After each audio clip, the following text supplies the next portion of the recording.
AI memacu. Redaksi, integritas menjaga kebenaran.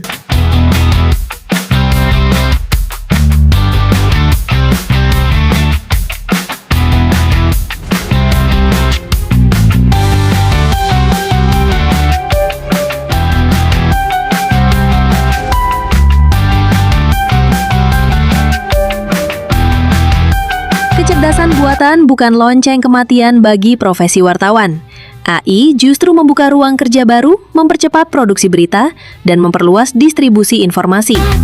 Namun, tanpa verifikasi, independensi, dan integritas, teknologi berisiko mengubah ruang redaksi menjadi pabrik informasi tanpa kepercayaan publik.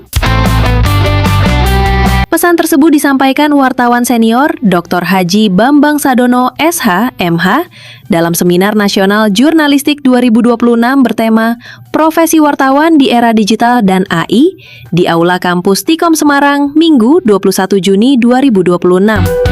Di hadapan mahasiswa, insan pers, dan peserta seminar, Bambang menegaskan bahwa teknologi digital tidak seharusnya membuat generasi muda pesimistis terhadap masa depan jurnalistik. Ini kan era yang sangat memprihatinkan untuk dunia media ya, banyak media-media besar collab ya. Saya menyaksikan bagaimana media yang dulu saya berada di situ mengalami masa-masa keemasan, sekarang waduh hancur lebur gak karuan. Itu saya sedih lah, ini pasti tidak menarik untuk mahasiswa. Maka kita harus pandai-pandai. Sebenarnya medianya boleh, manajemennya boleh kolab, tetapi jati diri potensi kewartawanan saya itu masih utuh, masih bagus. Itu kan tinggal berbeda penyalurannya aja, medianya aja. Kalau kita tetap bagus, ya barang bagus pasti laku. Gitu.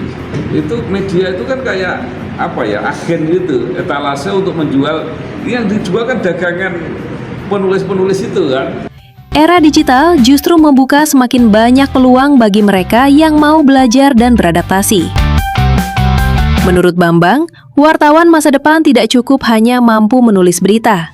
Mereka juga dituntut menguasai produksi multimedia, pengolahan informasi digital, riset, wawancara, penyuntingan, pengelolaan media, hingga distribusi konten lintas platform.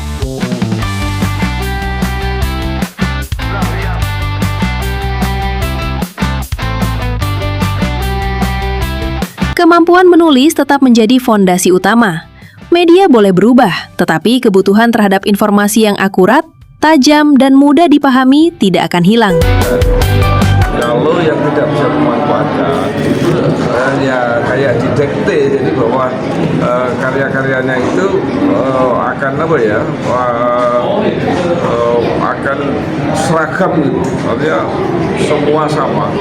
Nah, tetapi kalau kita bisa memanfaatkan itu hanya menjadi alat untuk mempercepat dan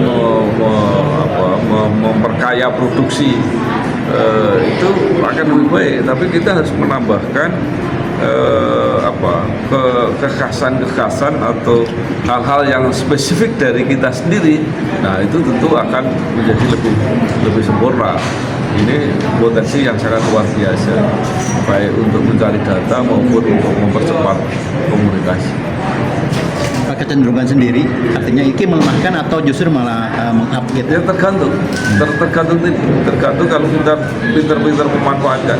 Jadi satu contoh misalnya, saya seorang wartawan yang sangat menyenangi dan mencintai pekerjaan wawancara.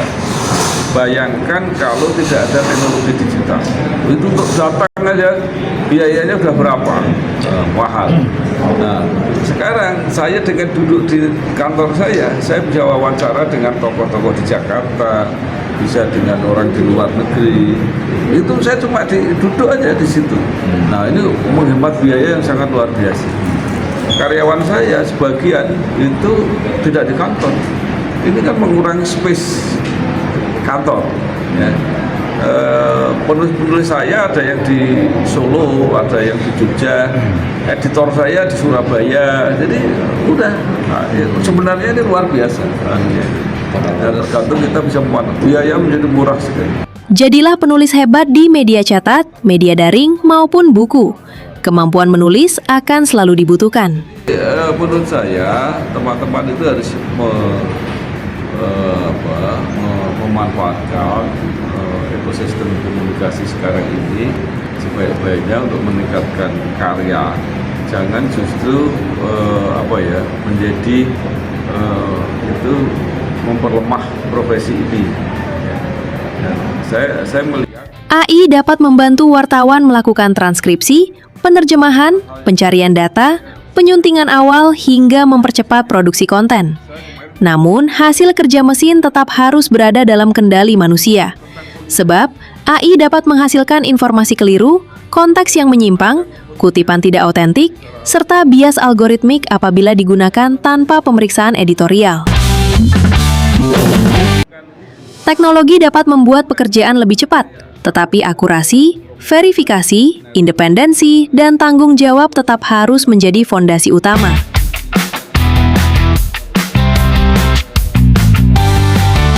Bambang mengingatkan, aktivitas digital yang tinggi tidak selalu menunjukkan produktivitas jurnalistik. Banyaknya unggahan dan kecepatan publikasi tidak dapat menjadi pembenaran atas informasi yang tidak terverifikasi.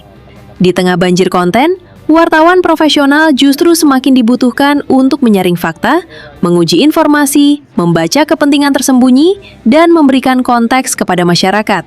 Ia juga melihat peluang jurnalistik tetap terbuka melalui jurnalisme data, jurnalisme lokal, jurnalisme tokoh, jurnalisme bisnis, produksi audiovisual, penyuntingan, periklanan, serta pengelolaan media digital.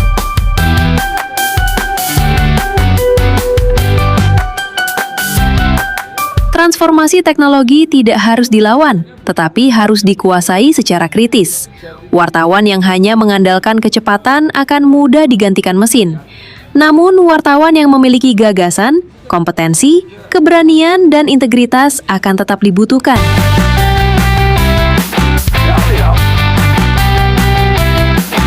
AI dapat menyusun berita dalam hitungan detik, tetapi hanya wartawan berintegritas yang mampu menjaga kebenaran.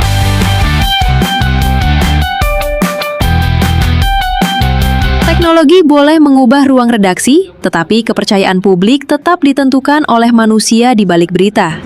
Saya menampung karena saya mantan penulis, saya juga wartawan, saya menghormati. Lain itu masuk ini loh, walaupun dari Blora dia tetap nulis dan dibayar. Nggak pernah kita nggak bayar. Nah, bisa dicek itu. Nah, itulah yang kita lakukan untuk sekarang.